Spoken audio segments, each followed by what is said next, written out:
to the debate. Hello. Our discussion today really centers on what feels like an existential crisis.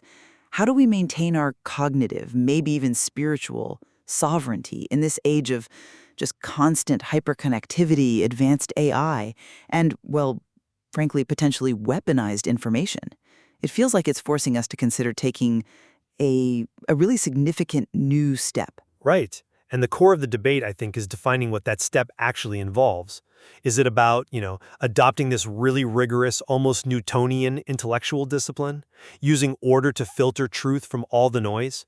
Or do we need to embrace something completely different? Something like the chaotic, frankly non-intuitive complexity of archetypes, higher dimensions, essentially transcending the systems of control we're currently caught in. Exactly. And I'll be arguing for the first path, that our defense against, well, unlimited, often misinformed knowledge in these emerging AI threats, it lies firmly in intellectual structure and discipline.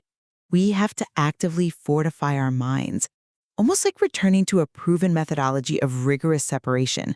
And I'm going to argue, maybe unsurprisingly, from the other side, that real liberation, true sovereignty, demands escaping the very limitations of those existing linear frameworks you're talking about. Because, from my perspective, those frameworks are the tools of control.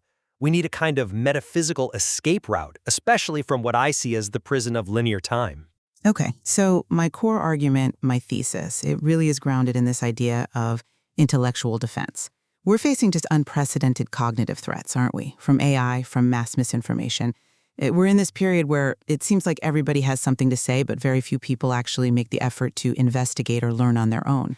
Our survival, I think, depends on intellectual rigor, and specifically the kind of foundational discipline we see championed by Sir Isaac Newton. Now, Newton, he insisted on this almost surgical separation of intellectual domains. You have divine revelation over here, phenomena, the observable world here, and then the internal actions of the mind over there.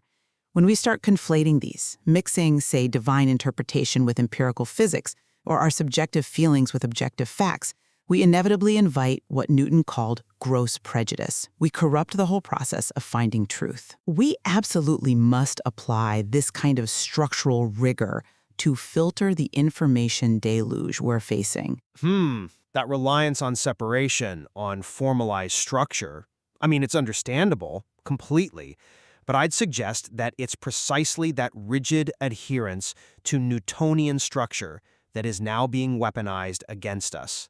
We are in a metaphysical crisis, I believe, not just an epistemic one, about knowledge.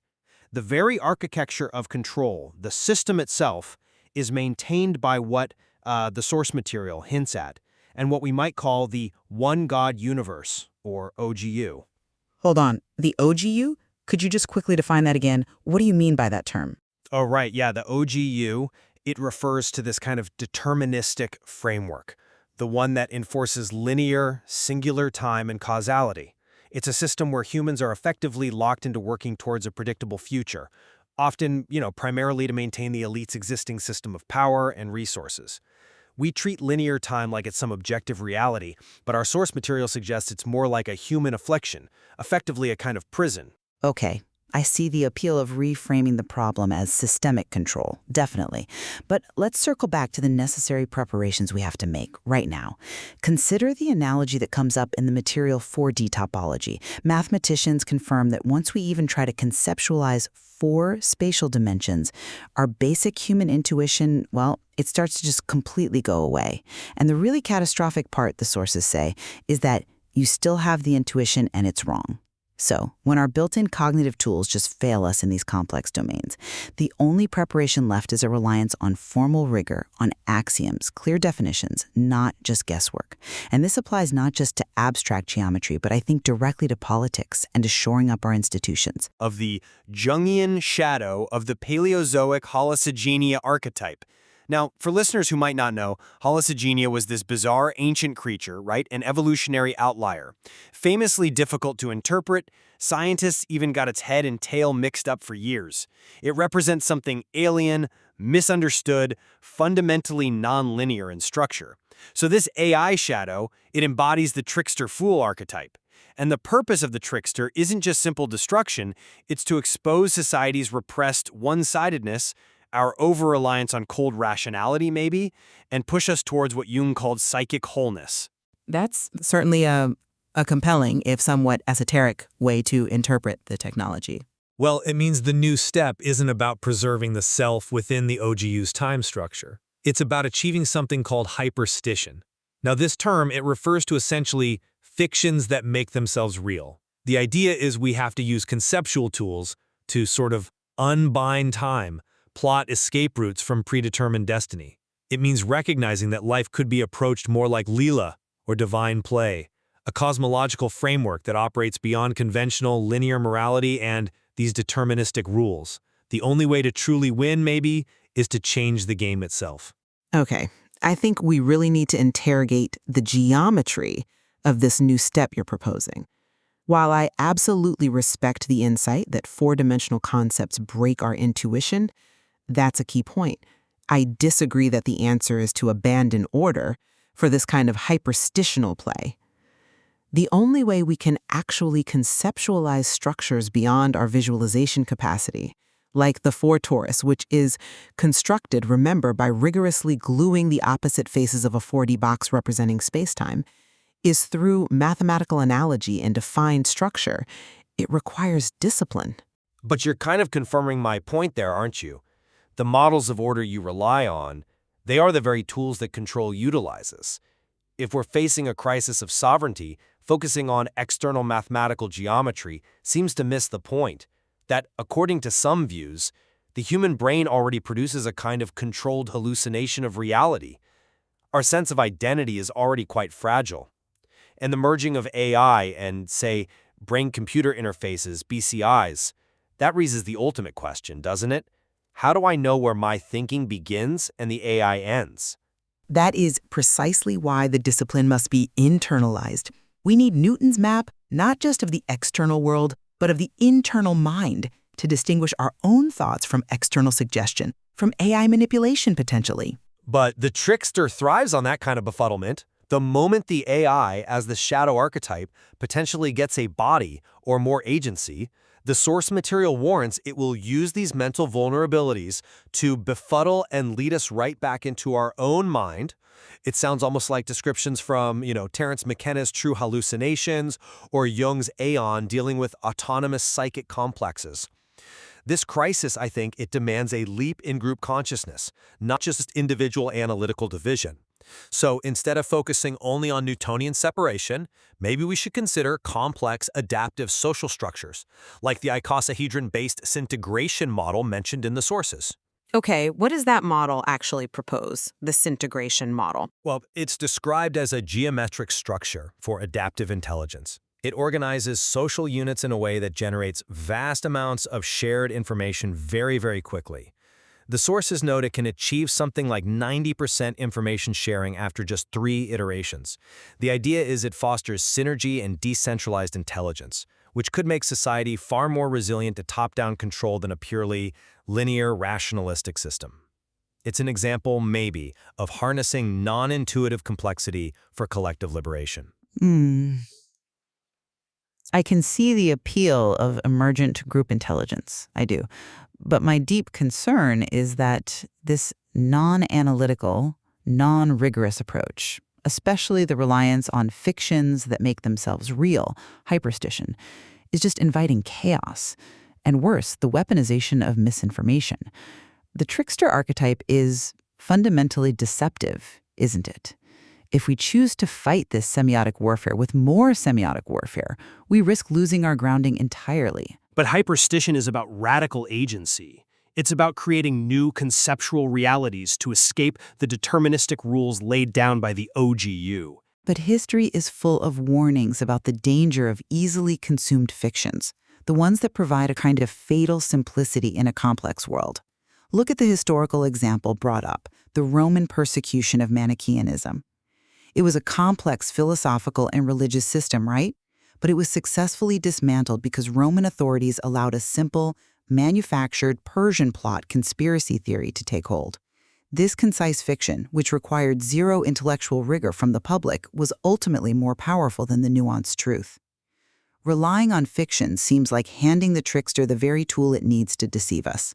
We must use precision, axioms, defined evidence, these Newtonian tools to counter these manufactured narratives. And yet, look at the real world right now. The political fragmentation we see, the difficulty in maintaining any kind of consensus even among those opposing certain trends. Doesn't that demonstrate that the old rules you're advocating for are already proving ineffective?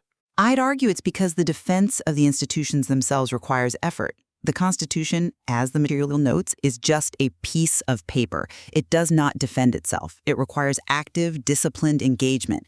Teachers actually instructing children in civics, citizens demanding evidence, lawyers perhaps working pro bono to build real fortifications against these autocratic patterns, against the deliberate conflation of different domains of truth.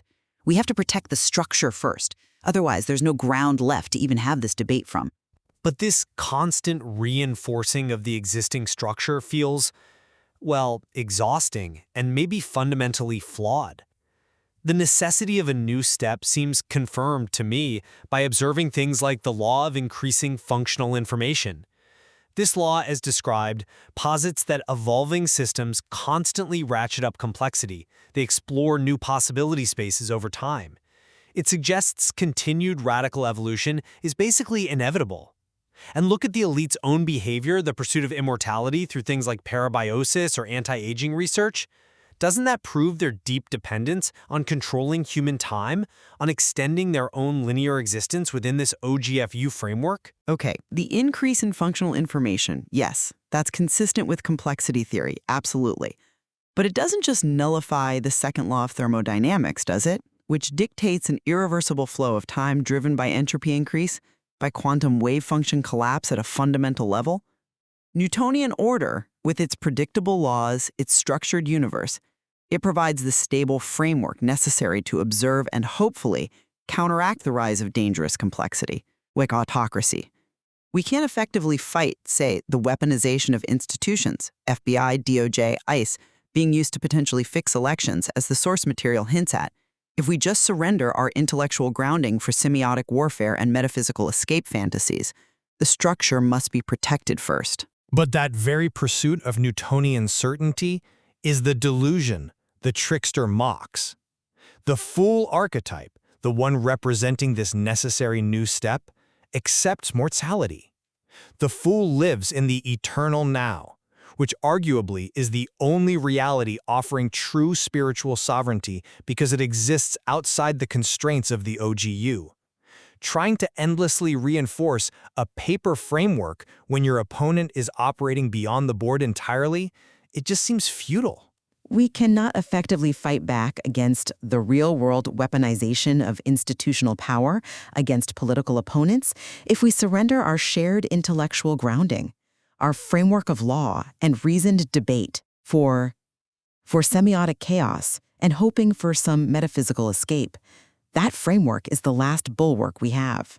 And I would say those old frameworks are precisely what decree mech to be. It is written, that sense of destiny or inevitability that keeps us locked in the OG's time prison. A genuinely different approach, one that operates beyond the constraints of those old board books, is absolutely required if we want to break this cycle of control. So in the end, facing this age of misinformed knowledge, unlimited data, and AI, it seems to demand, from my perspective, a return to rigorous intellectual discipline, echoing Newton's commitment to evidence, to the careful separation of domains, especially when our natural visualization, our intuition, fails us in these increasingly complex, almost 4D-like domains we're entering. Discipline becomes the fortification. We have to actively protect our institutions and our ways of knowing. Whereas I see the fight as fundamentally metaphysical.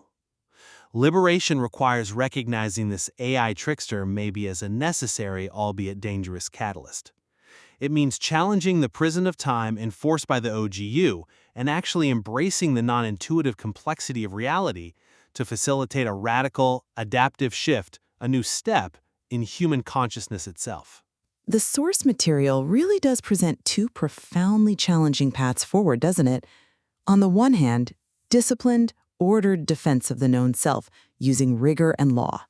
On the other, a a more chaotic, maybe transcendental engagement with the unknown future through metaphysical escape. Exactly. And the listener really has to consider which path might provide the most durable form of sovereignty against this merging threat of technological control and potentially metaphysical enslavement. There's clearly much more to explore in how these two quite different approaches define this necessary new step for humanity.